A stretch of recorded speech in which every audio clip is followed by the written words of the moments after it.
How's it going, you guys? AZ Plow 21 back again with another episode of our UFC save in WMMA 5. And here today we have UFC Fight Night Dos Santos versus Pizzao. Now, it's a very interesting nickname, but it's actually Marcos ROGERIO de Lima in our main event tonight against Junior Dos Santos. You can see Frank Mir in the co-main event, Luke Rockhold, Cub Swanson, who lost this past weekend, also on the card. Should be a pretty interesting card. You can see the prelims right there. We are working our way towards UFC 289, Till versus Costa, 2 title fights on that pay-per-view card, including Valerie Loretta and Darren Till defending their titles. Also got Amanda Hebos, Dominic Cruz versus Piotr Jan, which I'd be very interested to see in real life. And then AJ McKee and Mike Perry in a super lightweight Grand Prix quarter final. Should be interesting. Let's go ahead and get started with this fight card. I appreciate you guys as always. Be sure to like the video and subscribe to the channel if you haven't already done so. You can follow me on Twitch and Twitter. Follow the links down in the description below. Let's get into our first prelim. AbuZaitsar taking on Mahmoud Muradov in the middleweight division, and it is Mahmoud Muradov getting the win in round number 1. He improves to 5-2 in the UFC. Up next, Mike King takes on Impa Kasanganay in the middleweight division. King is 10-2, Kasanganay 10-1-1. Pretty impressive UFC record thus far, getting his first loss against Romero Cotton. And it is Kasanganay getting the unanimous decision victory, giving King only his 3rd loss of his career. Moving on, Alexander Butenko takes on Lyman Good, former Bellator star, and Lyman Good gets a TKO victory here today. The 37-year-old veteran, now 6-5 in the UFC, and he really needed that win coming off a 3-fight losing streak. Jonathan Munier taking on Tommy King. Munier 10-3, Tommy King is 6-3, and it's Tommy King getting the knockout win over Jonathan Munier and practically saving his job. He was 0-2 before this win over Munier. Danny Hot Chocolate Roberts taking on Coma Worthy in the I think this is supposed to be the welterweight division. Coma Worthy 9 pounds under for this fight, coming off a win over Tommy King, and Coma Worthy gets the submission victory despite being 9 pounds lighter than Danny Roberts on the scale. It was a fantastic fight. You love to see it. Anthony Rako Martin taking on Shafko Rachmanoff in the 175 division. Rachmanoff only 1 loss on his career, but that changes here today. Yeah, I did see that Yoel Romero got pulled from his fight. That sucks. Anthony Johnson is facing just some random dude. As far as I'm concerned, because I do not know the name of the guy that he's fighting now, but Rumble Johnson and Yoel Romero, that would have been a very interesting fight. And it sucks because Yoel Romero had some kind of injury, so it's interesting to see what they're gonna do with him next. You know, like, because he's out of the tournament. I don't know how long he's going to be out for. So, Alberto Soldier of God Mina taking on Christian Tiger Souavoie. Now, Christian Souavoie is a very good prospect. 3-1 in the UFC thus far, including 2 very good wins over Danny Roberts and Daniel Rodriguez. And he takes on Alberto Mina, 5-3 in the UFC, coming off a loss to Bruce Soto. But Alberto Mina beats Christian Souavoie, giving him his 2nd loss in his UFC career. The 40-year-old man getting a big win here today. Michelle Prazeres taking on Michelle Pereira. It's Michelle on Michelle violence, kind of like this weekend where it's going to be Neil Magny versus Jeff Neal. Neal on Neal violence. And it's going to be Michelle Pereira knocking out Prazeres in the 1st round here in the prelims. And yeah, this is not his first win, but his first win back into the UFC. After coming back from WEC. Had a pretty tough time before this, and nice to see him get a win as he comes back.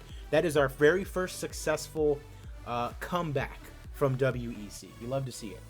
Sheldon Westcott taking a fight against EZDS, Eliseu Zaleski dos Santos. He had a very weird time, EZDS, because look at this winning streak he went on. Then he lost to the Leech, beat Kunchenko. You can assume he might have been doing pretty well for himself, but look at this losing streak he had before beating Kamil Unchuk. And Westcott gets a win over EZDS in the 1st round, a submission victory, and 38-year-old Canadian improving his record in the process. Dong Yun Kim taking on Sean Brady in the final prelim. Sean Brady. Very surprised he is not ranked up to this point. He's coming off a no contest with Sean Strickland, but before that, a 3-fight winning streak. He takes on Stun Gun Kim, veteran of the Octagon, very popular, coming off a loss to Gunnar Nelson. And Dong Yun Kim beats Sean Brady, despite him being 10 years his younger.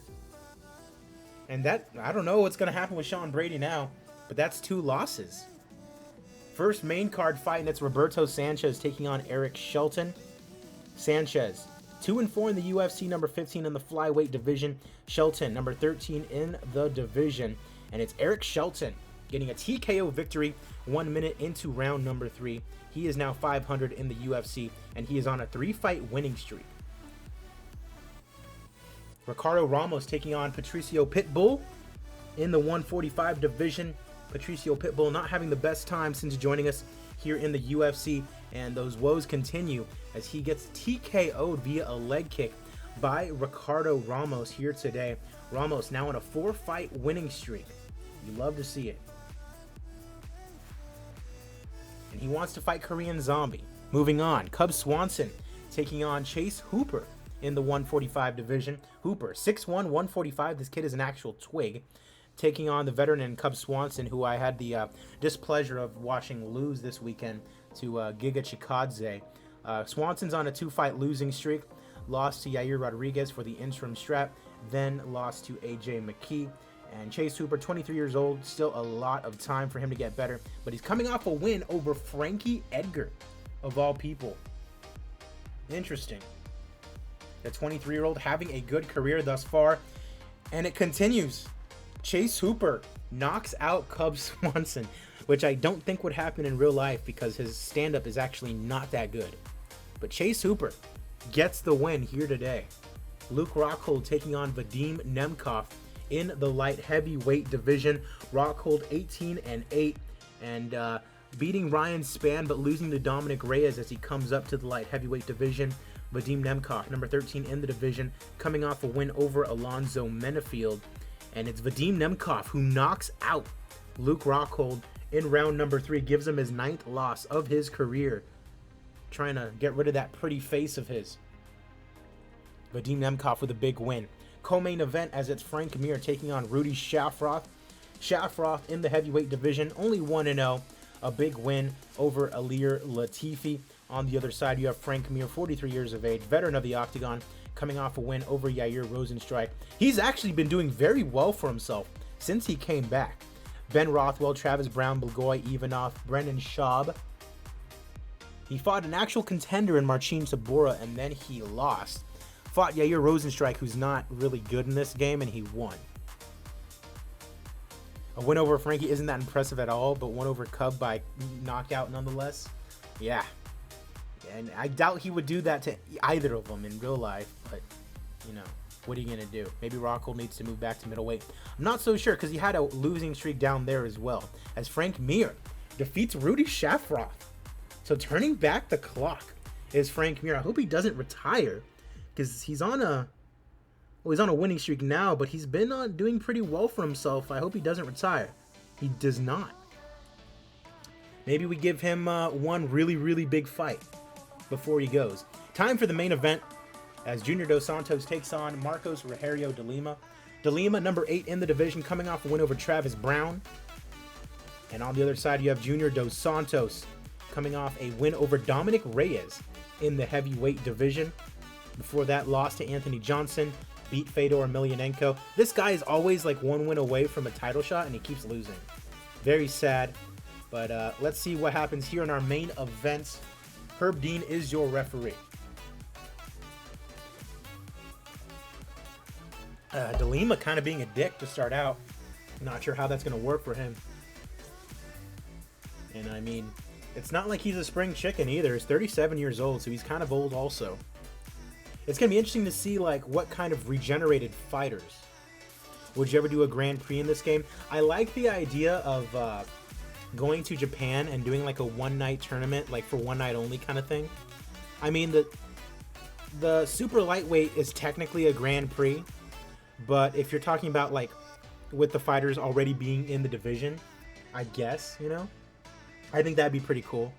Round 1 expires, and it apparently went to De Lima. But I mean, just the way that the UFC operates doesn't really allow itself to have, Grand Prix necessarily, because too many divas, people don't want to fight as often, things like that get in the way. It's not like PFL where it's like you fight at this time, you agree to it, yada yada, like etc. etc. The idea of a PFL save does intrigue me though, so I might consider starting a new save where I do the PFL and I try to, make it as profitable and as good as Dos Santos. That shot ended the fight. Ladies and gentlemen, referee Herb Dean calls a stop to the contest 2 minutes and 17 seconds into the second round, declaring the winner by TKO, Junior Dos Santos. But like I was saying, the PFL saves is kind of intriguing to me because of their schedule, format. Because of how, they're not forced to fight. Oh, Coma worthy. That's a fantastic fight. That's a fight of the night for sure. And then we got Tommy King with a performance bonus, Michelle Pajeda with a performance bonus, and Chase Hooper with a performance bonus. But yeah, I think I might start a new save in the coming weeks or so. And I like their style, how they do it in a season format. The only thing is I would need to mess with the settings so that way I can get everyone to fight whenever I want, basically.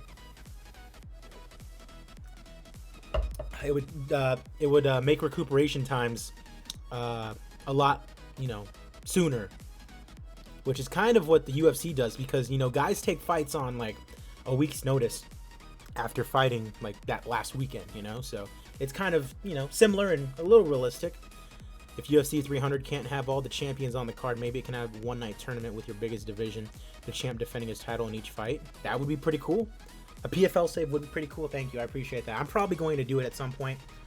The only thing is I don't get tired of this save, and it takes a lot of my attention to start a save and my, what I mean? It takes a lot of my attention and a lot of my brain power to get emotionally and maybe emotionally isn't the right word. I don't know. My brain needs to be attached to that save, so that way I know all the ins and outs about it. Otherwise, it just doesn't work, because then I'm just not interested in it. That's what happened to Shadow Ridge Fighting Championships. If I were to go back to Shadow Ridge Fighting Championships now, I would have zero idea what's going on. I would be able to figure it out after about 30 minutes of just looking through the save and looking through all the results and stuff like that. But I don't have that kind of time to, feel dumb, All right, let's go ahead and take a look at our rankings, and then we'll go ahead and end this episode. Let's go ahead and update Junior Dos Santos into the top 5. Frank Mir into the top 10. Wow. Shafroth down to 24. De Lima down to number 12. At light heavyweight, Nemkov in the top 10. Rockhold down to number 14. Nothing at middleweight or welterweight. Nothing at lightweight. At featherweight, Ricardo Ramos into the top 10. And we got Chase Hooper up to number 15. Pitbull down to number 19. Swanson down to number 20. Patricio Pitbull having a terrible time since he's come in here to the UFC. Bantamweight, nothing going on. At flyweight, Eric Shelton into the top 10. He's on a 3-fight winning streak. I mean, why not? He deserves a big fight over a top 10 opponent for sure. And then Roberto Sanchez down to number 18. That girl needs to be moved down. Ronda Rousey retired, and then we re-signed her. She's back, and she's into the top 10 immediately. That makes 0 sense. But we'll find someone for her to fight. Maybe the rematch with Bougie. just to mess with her. At flyweight, nothing. And at strawweight, nothing. So the next time I see you guys will be for UFC Fight Night Nardiev versus Covington. That is a title eliminator for the welterweight division. Should be a good one between Colby Covington and Ismail Nardiev. I'm AZPlow21. Thank you guys for joining me. Be sure to like the video and subscribe as always. I'll see you for the fights.